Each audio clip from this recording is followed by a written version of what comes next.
bakunzi b'urubuga rwa Vuga Yesu Kwaya, ndabaramukije mu izina ry'umwami wacu Yesu Kristo.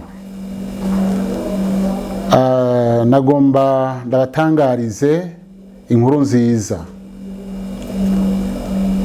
Iyi nkuru niyi nuko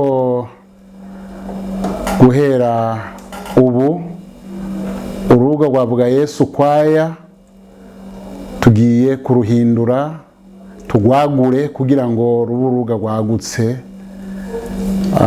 Ubu tuzogwita Vuga Yesu TV, niko gwitwa.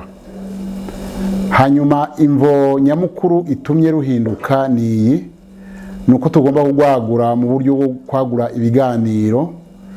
Rwari rusanzwe rujako indirimbo, hanyuma hakajako n'ubutumwa bwiza rimwe na rimwe, ariko uyu munsi tuzoshirako indirimbo, dushireko ubutumwa bwiza, dushireko n'ibiganiro ndoramana, dushireko hamwe n'ibishinga ntahe canke se intahe.